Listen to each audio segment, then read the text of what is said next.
El cine de oro mexicano nos dejó ídolos eternos. Voces que todavía resuenan, rostros que siguen presentes en nuestras pantallas, nombres que parecen intocables. Pero el público solo veía la magia del cine, no el infierno que se vivía detrás de las cámaras. En los sets de rodaje, en los camerinos y en las oficinas de los grandes estudios, se libraban verdaderas batallas de egos. Allí, las sonrisas eran de compromiso, las palmaditas en la espalda escondían puñales, y muchos de esos actores que el público adoraba eran odiados por quienes más cerca estuvieron de ellos. Hoy vas a conocer el lado oscuro de esas estrellas. Los 10 actores más odiados del cine de oro mexicano. Porque a veces, el talento no basta para ganarse el cariño. Y las luces del éxito solo sirven para proyectar sombras. Entre 1936 y 1960, México se convirtió en el Hollywood de habla hispana. Las salas se llenaban, los aplausos retumbaban, las estrellas eran veneradas casi como santos. Pero ese mundo dorado no era tan perfecto como parecía. Tras los reflectores se escondían celos, traiciones, humillaciones, odios que crecían al ritmo del éxito. Los foros eran campos de batalla donde el ego de los actores chocaba día a día. Y algunos de esos actores, que hoy recordamos como leyendas, dejaron una estela de rencor que sus colegas nunca olvidaron. Prepárate para conocer los 10 actores más odiados del cine de oro mexicano.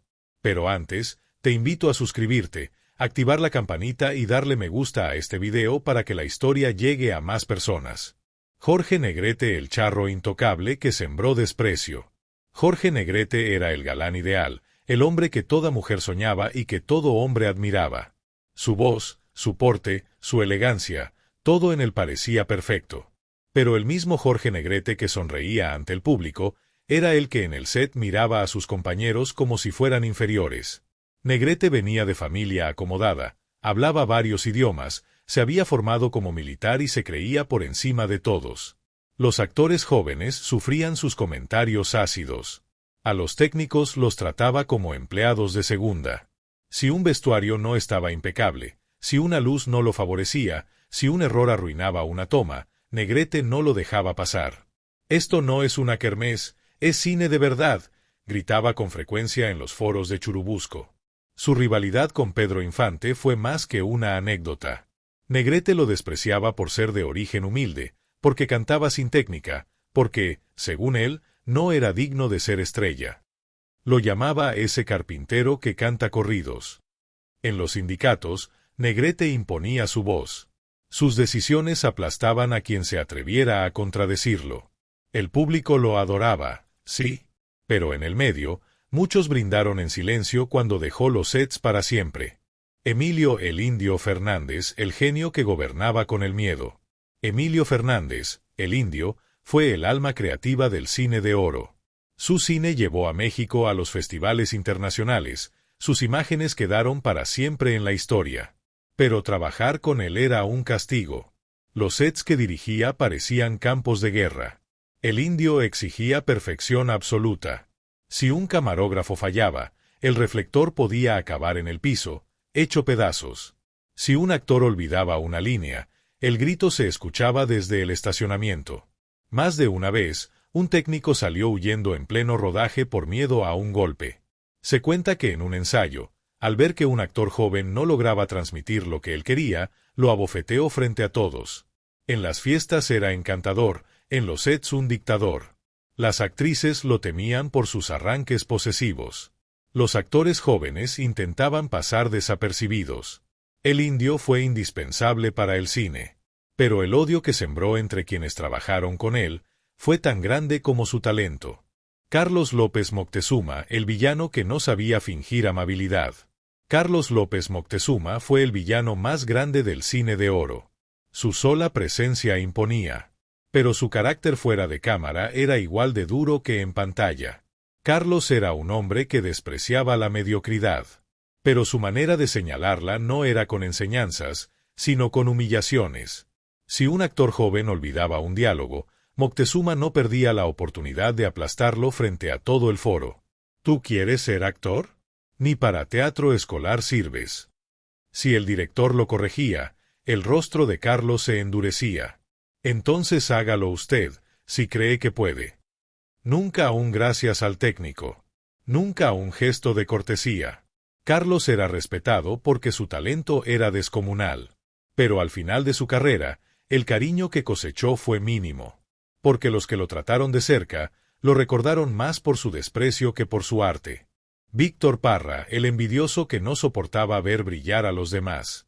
Víctor Parra tenía todo para triunfar: físico imponente, voz firme, presencia escénica.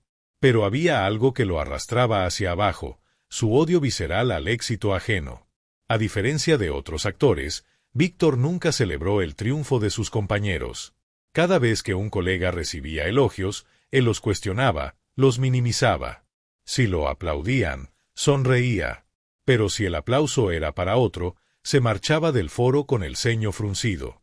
En una producción compartida con Arturo de Córdoba, se quejó ante el director. ¿Por qué él siempre tiene los mejores encuadres? ¿A quién le está pagando? Víctor no era malo en su trabajo. Era excelente. Pero su actitud tóxica, su tendencia a sabotear a quien lo rodeaba, hizo que los productores comenzaran a temer trabajar con él. Y peor aún, nadie lo defendía. Nadie abogaba por él. Cuando su carrera fue perdiendo fuerza, muchos en el medio lo vieron como un caso inevitable.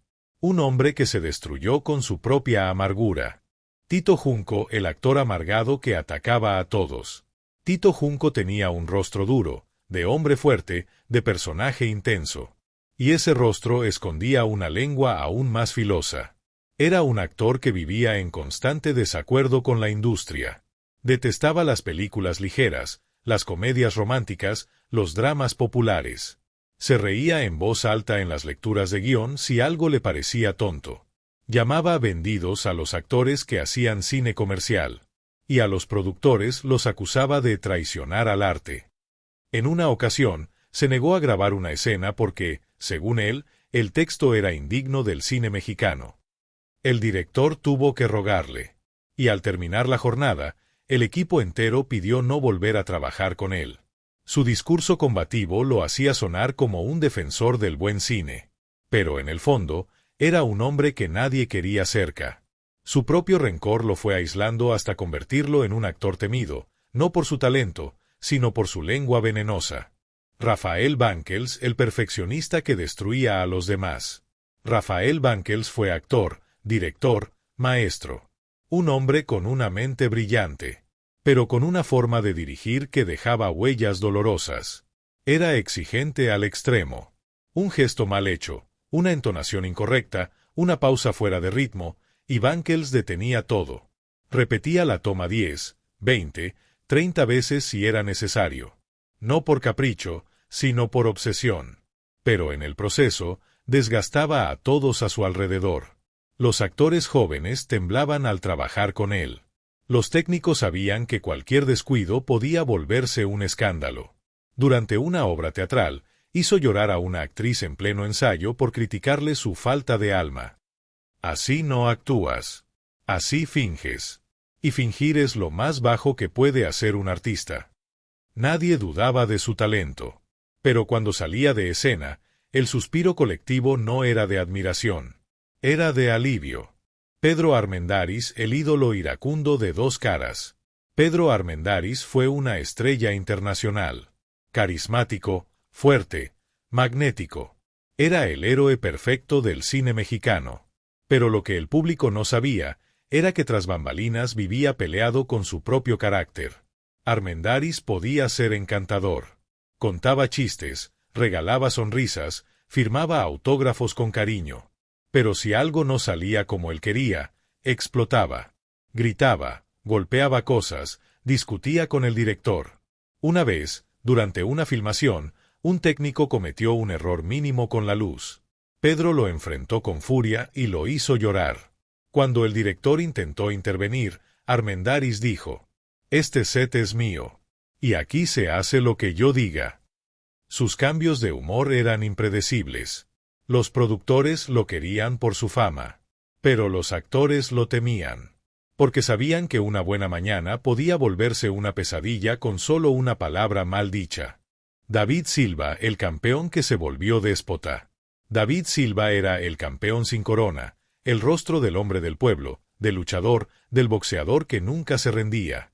Pero fuera de escena, Silva se convirtió en el tipo de estrella que miraba a todos por encima del hombro. Alcanzó el éxito joven, y eso lo transformó. Comenzó a exigir privilegios, a tratar mal a los técnicos, a ignorar a los actores secundarios. Si alguien se acercaba a darle una indicación, lo cortaba en seco.